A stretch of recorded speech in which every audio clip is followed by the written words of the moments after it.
It has been exactly 4 years since the January 6th insurrection. Indeed, the date itself has meaning. People know the term January 6th, the day of the year, even if they don't know that it is the constitutionally recommended certification date.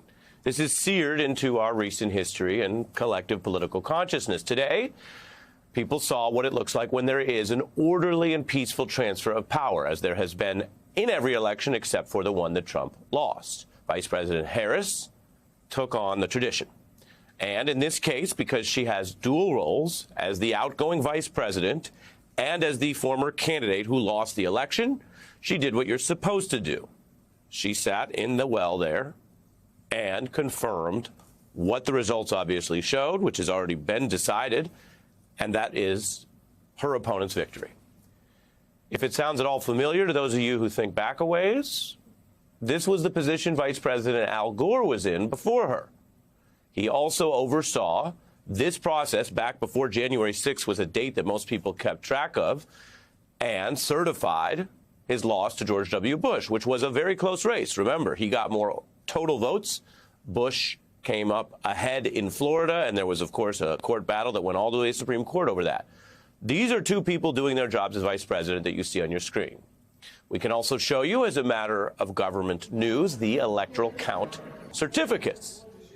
That's the actual material.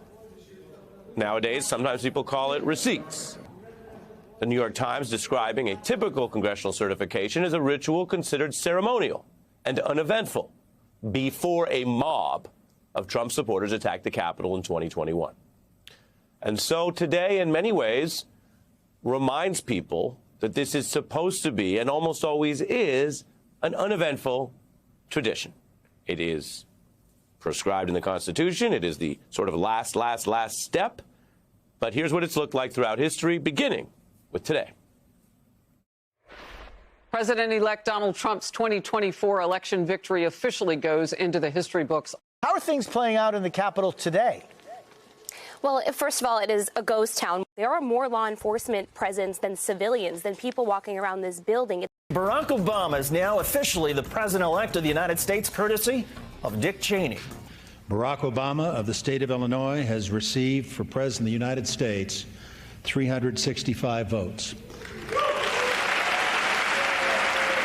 Ronald Reagan of the state of California has received for president of the United States 489 votes. Bill Clinton of the state of Arkansas has received for president of the United States 370 votes. George W. Bush of the state of Texas has received for president of the United States 271 votes. Al Gore of the state of Tennessee has received 266 votes. May God bless our new president and our new vice president. Donald J. Trump of the state of Florida has received 312 votes. Kamala D. Harris.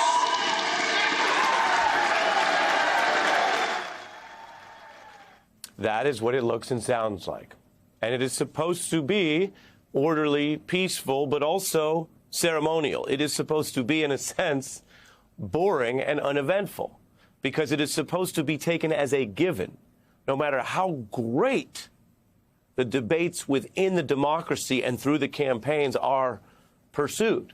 And they could be about very big things. They can be about life and death things. They can be about foreign wars and domestic rights and who is even an American.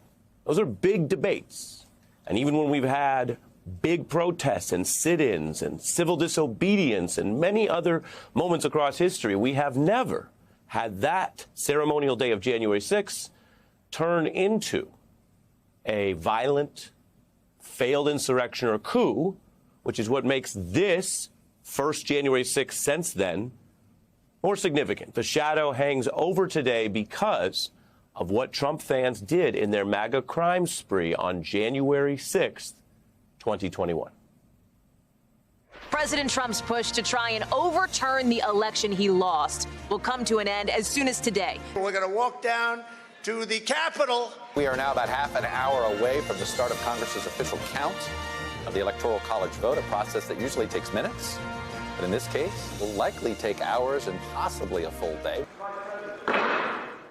Madam Speaker, members of Congress, the Senate and House of Representatives are meeting in joint session. to verify the certificates and count the votes for President and Vice President of the United States. Without hesitation, the crowd overpowers the police. Nearby, a second group breaks through on another approach. We have a breach of the Capitol! Breach of the Capitol! This is treason.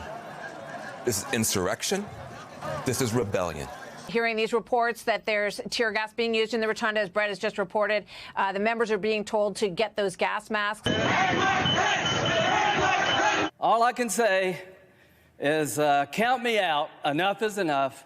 Years later, the legacy of that day and what it means to our country remains a bitter partisan divide.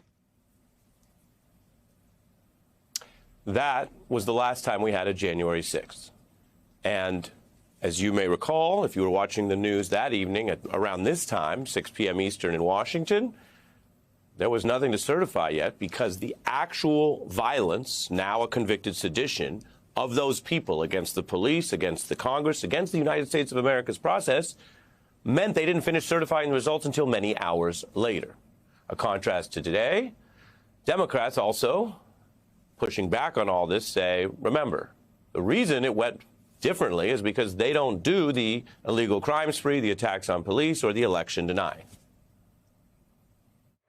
On this January 6th, our side will not engage in election denialism.